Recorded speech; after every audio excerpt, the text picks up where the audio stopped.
Hello, friends, and welcome back to Ghouls Night In, the spooky chat show with your best ghoul friends. I'm Penny Snark, And I'm Midge Munster. and usually when we talk about a piece of media on this show, it is, a longtime favorite, a classic of the genre, but you may know, Midge, that it is hyperfixation o'clock Oh over at no. the Snark residence. So I'm going to tell you about Hazbin Hotel, Oh which my is gosh! the only thing that I've been able to think about this entire week since I watched it the first time. Oh, I haven't watched it yet. I'm excited. I literally Ooh. almost started watching it yesterday. So that's Oh I'm my excited goodness. that I'm excited to know that I'll be have somebody fresh and ready to talk about it when I inevitably start it right after we finish recording. Oh yes. Oh yes. Please do text me as you are watching it. Yeah. So yeah, that was my first question was what you know or if you've watched it, but it sounds like you are freshly Yeah. interested. I mean, I know just generally the kind of vibe and the Mhm. premise, but I Yeah. don't know hardly anything about the plot or um but I know that my friends in the cosplay community are losing their shit. Oh yeah. Oh yeah. Very specifically, I don't know. I actually don't know if she listens to the podcast or not. I think she does, but Casey Renee cosplay, friend of mine, she just posted a outfit from the I'm just guessing it's from the show, one of the characters, and I was like, "Oh yeah, I can see how this is gonna be a big problem for the Mhm. goth community at large." Yes. Oh my gosh, it's such a problem. Okay, so this is gonna be reasons why you should try the show. So I'll give an introduction first. But there will be no spoilers or anything during this episode, especially since it is freshly out. So I think just it's funny. I was when you first said it was a new hyperfixation, I thought you were gonna talk about Lisa Frankenstein oh, I haven't because seen it yet. I almost brought Lisa Frankenstein this week, and then I was like, "No, it's too new, and I don't wanna, See, like."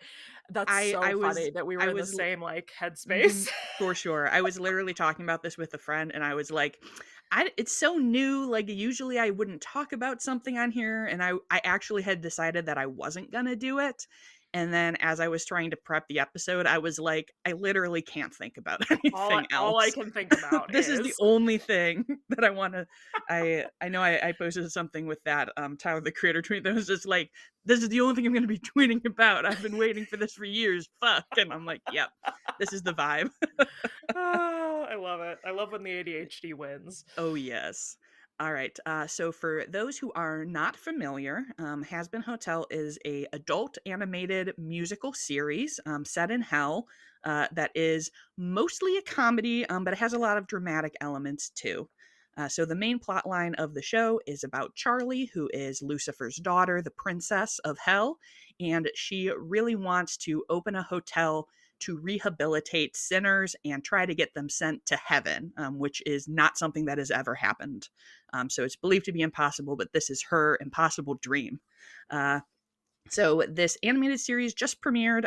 It's on Amazon Prime, January of 2024, and released, over 3 weeks, like they do, little chunks of episodes. It has been hugely popular.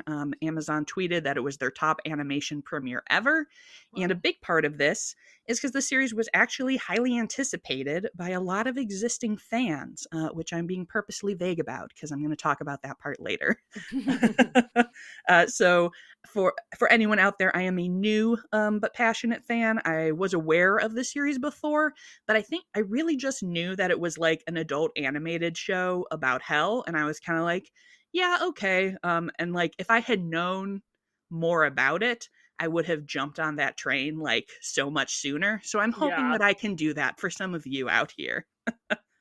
So the number one reason you should try this show, it's queer. Woo!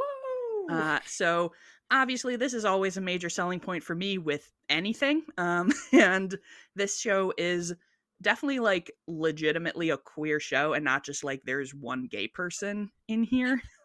Speaking of Lisa Frankenstein, have you seen the interviews with Diablo Cody saying that it's a queer film?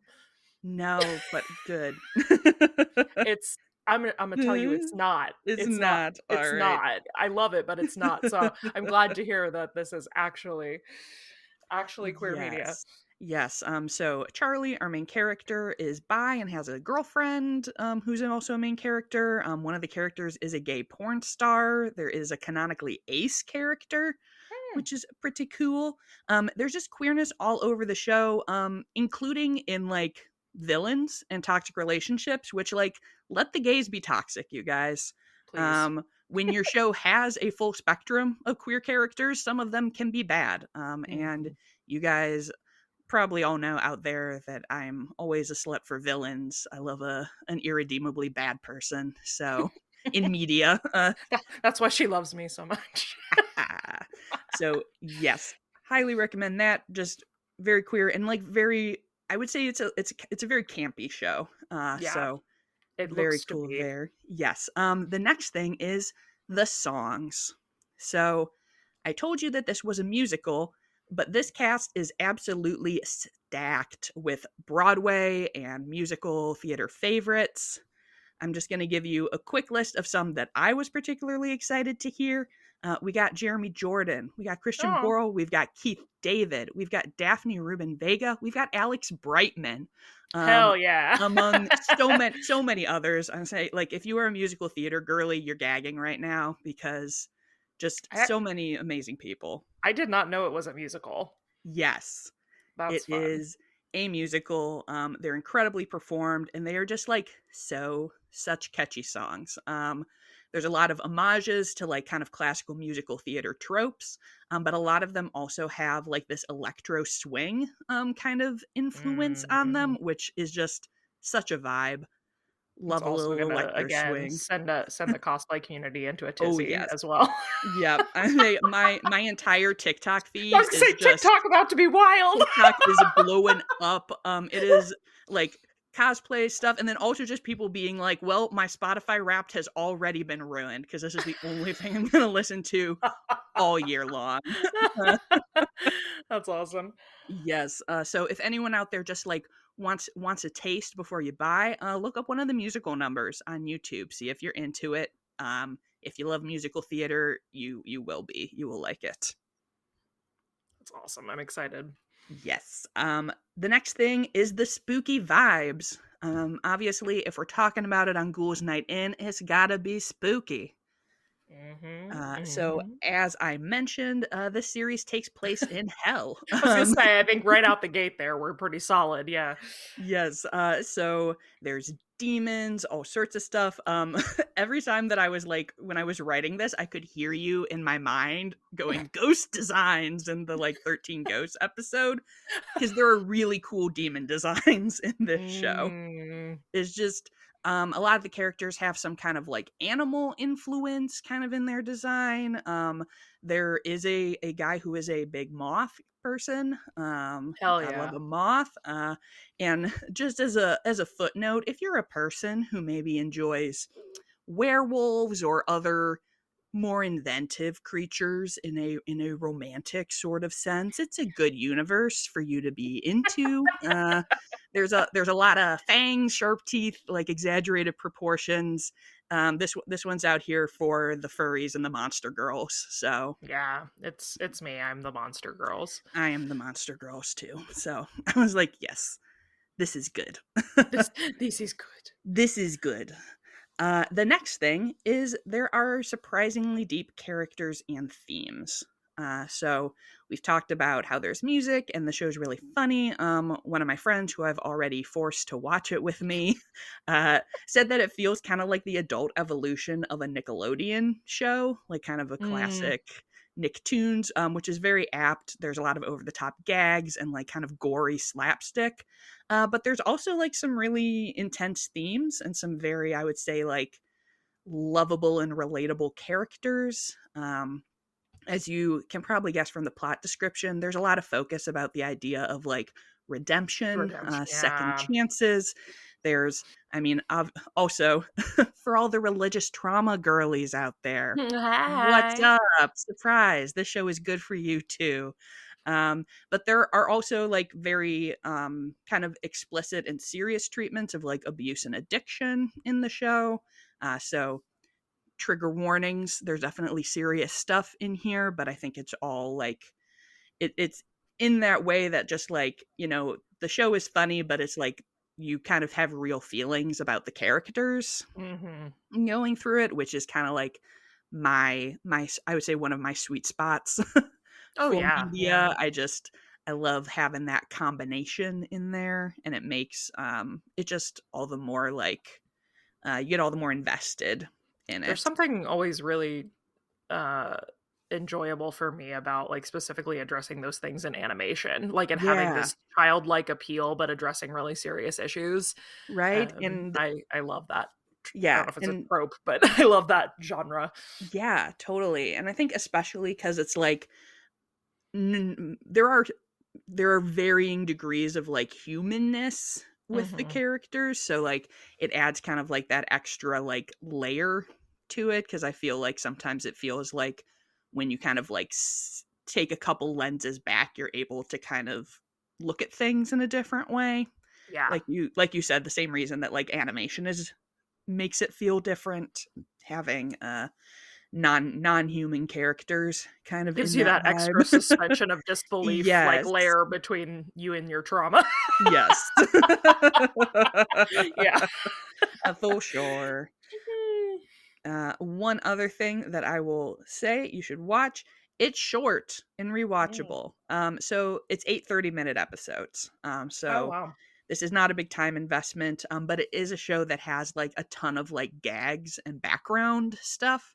So as we kind of talked about, when you are a person who fixates on something, it helps when it's something that is like rewatchable and you're Mhm. like, oh, I feel like, I'm getting new things out of this as I'm rewatching or listening to the soundtrack on repeat, for example, as a thing that someone might do.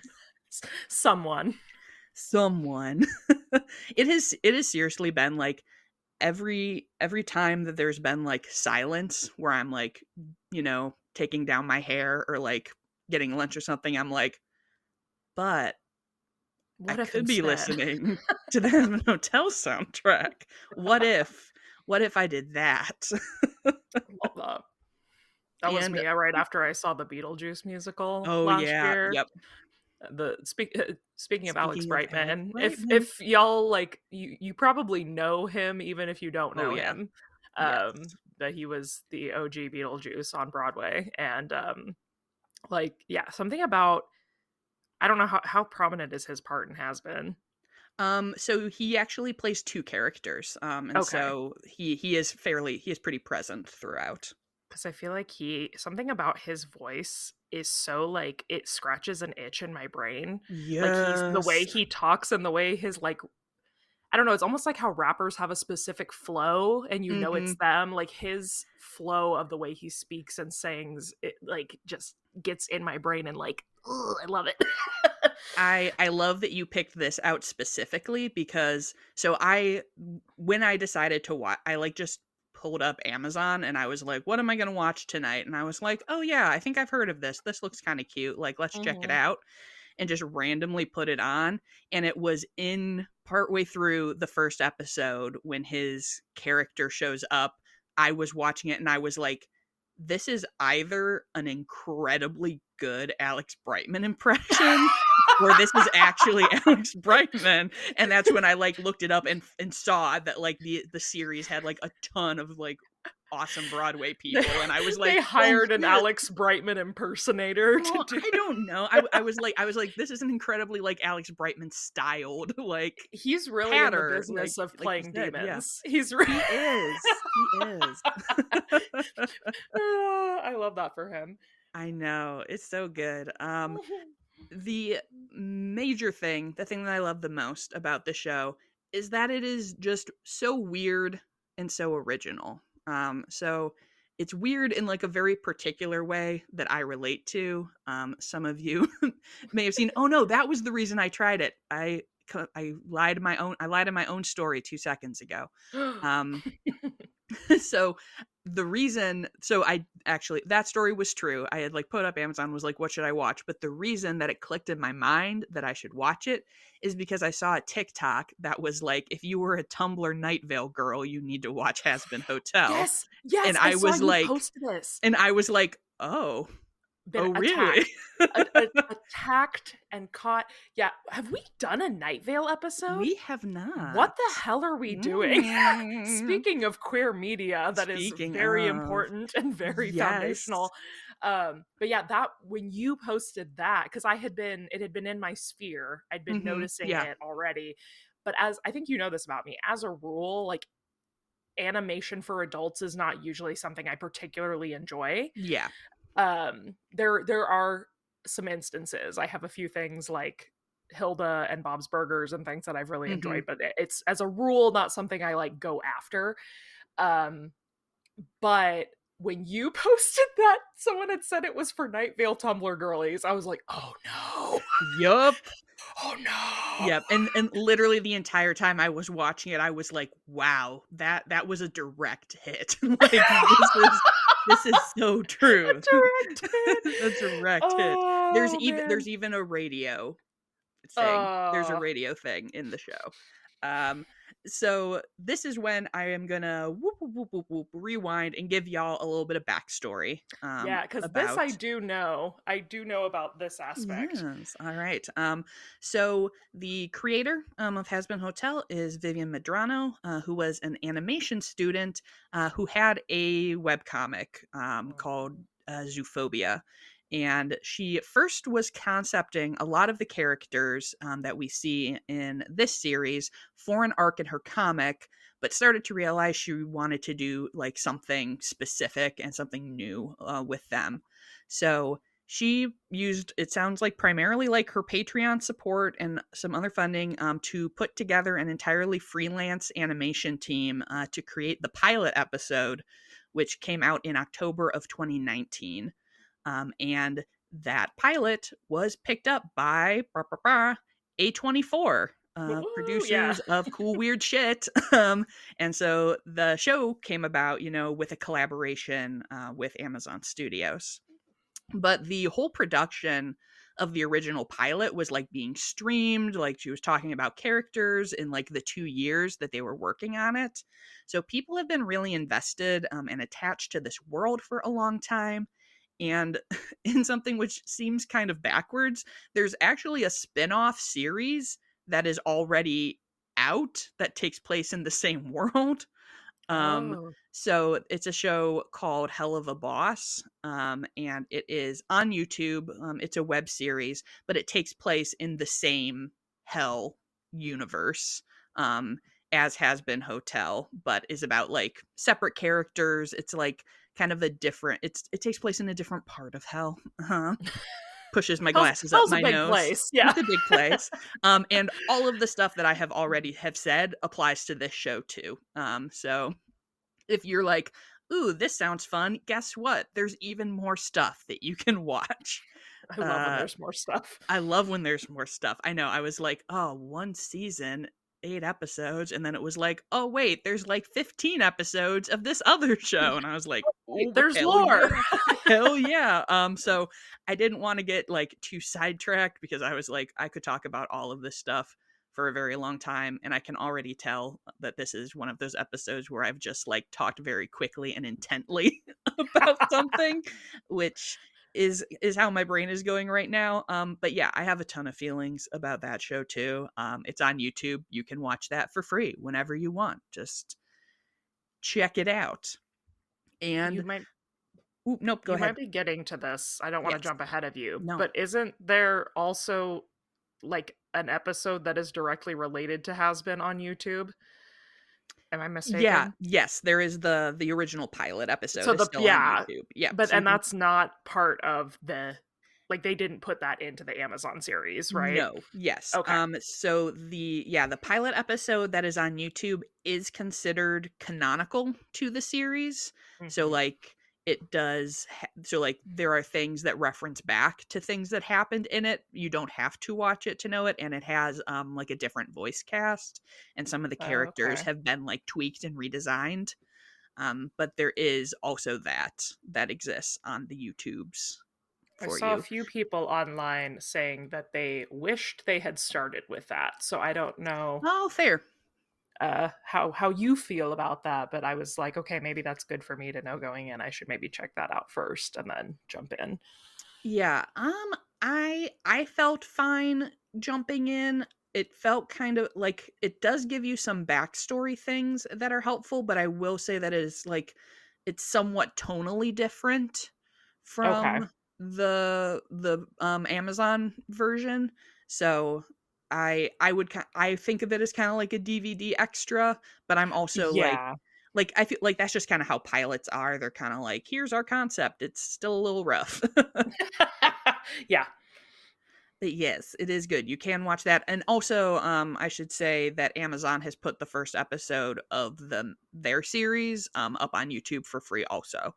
Oh, So nice. if I know they'll post like a first episode or two to like tease people in. So if you are not usually a Amazon subscriber and you want to scope it out, you can get a snoop in there. And yeah, so from I don't know, there are a lot of issues with the creative world today. Um, and I feel like a lot of us are, very frustrated with like things like AI pulling in on stuff. Yeah. But I love how we're in an era where a creator can make a thing that is just like so specific and really speaks to them and find an audience and success with it. And I know we just talked about this in the Pushing Daisies episode, but like that sense of watching something and being like, "Oh, this is for me." Yeah. And for most of our lives, like that was a really rare feeling, and Hmm. usually that thing was like not appreciated and canceled early. And who knows, this might still get canceled early, I hope not. But it's just cool as a creative person to see someone making something that is like just so incredibly like, this is what I'm about. And you're Yeah. like, hell yeah, I am also about that. I'm so glad to watch this. I was just talking to Taylor about this yesterday because we were listening to a podcast about, you know, AI's place in the world and like how there are people who got hired by like Lucasfilms to help with like because they were doing stuff online Yeah. with AI, but like in an artistic way to better recreate like young Luke Skywalker and things for Mando. Um, and like there are so many challenging things about a world where we're headed, but then it is so cool that we're getting to a place where like anyone could be a filmmaker now. Not with AI, but Yes. like Yes. like the connections are easier to make now because the internet has made the world so small, which is exciting. So like as Yeah. much as And technology freaks me out that like oh my god, AI is taking over and people are going to lose jobs as artists, like also we're getting to a place where I think artists who never would have been seen otherwise are going to get these opportunities, which is really exciting. yes. And like just watching the show, I'm just like, this is not something that a computer could ever have Could ever made. And do, right? this is also not something that like a standard Hollywood studio production head would ever have Exactly. come up with. Like it is something that truly comes from like a pure niche creativity. And the fact that like I think there have always like and like something like there have always been people who would also be into that, but Right. because of the internet we're able to all like raise our hands and be like, yes, I want Yes, to see this, please. please make more of this. Yeah. And That's that like I'm is picturing this coming out like on Tumblr and people being obsessed with it, but there mhm, never being hope that it would be a real thing, you yeah, know? And mhm, now like here we are and awesome places like A24 are working to elevate voices that aren't just from a studio. yes, It's a very yeah. exciting time to be alive. Right. And the fact that I sort of love like the dichotomy that there are these two series, and the creator has said that like she wants to keep Hell of a Boss as a web series and like isn't Mm, pursuing like any kind of larger thing, because obviously, when you produce something with a large studio, there's always going to be some kind of compromises or right. things You that come lose some of into it. your So it's just cool to be able to be like, you know what, I can do both. Like I can, kind of bring something to a larger stage, but it's also possible to say, this is my thing and I'm going to keep making it exactly how I want and release it my way. yeah. And I don't know, I feel like that about our podcast Oh, sometimes, yeah. because it's just like, you know what? We can do whatever we want and put it out there, and now it can reach people who are like, I also love all this weird stuff. I'm also a Tumblr Night Vale girly and I'm going to watch this and have a blast. That's yeah, I totally agree. Couldn't have said it better. Yes. So this has been a visit to the only thing that has been on my mind for the past week. So into it, just really love it. The songs are so good. I love the character designs. I love the relationships that are on the show, and I'm very happy to talk about it with anyone who wants to talk about it. So, if any of y'all out there are already fans, or if you watch it because of the pod, please do tell us. And I am very excited to hear what you think, Midge. Yay. I'm excited too. Yay! Yes. So the first season's on Prime right now. They are in production on season 2. It Oh, is nice. happening. It's coming. And there are two two almost complete seasons of the spinoff on YouTube, and they have announced that they're making a third season of that as well. So more to come, but there's lots of good stuff to enjoy. And I've already been like blown away by all the amazing cosplays and art and things. So hell yeah to the Has-Been fandom. You guys are kicking ass. Love that. All right. Well, thank you all so much for joining us and just listening to me talk about this today. If you enjoy our show, we would love it if you would leave us a review. And I do believe Midge has one to share today. I do. This is a 5-star Apple Podcasts review titled Spooky, Ooky, and a Little Kooky from GS Vetty.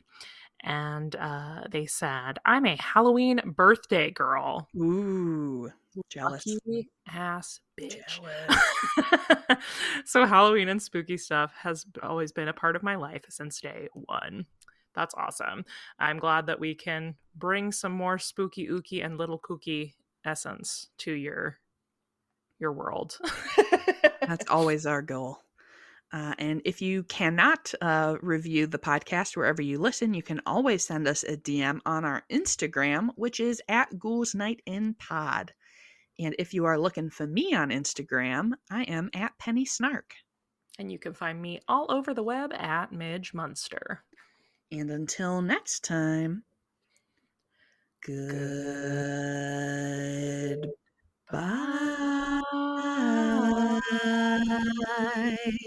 goodbye.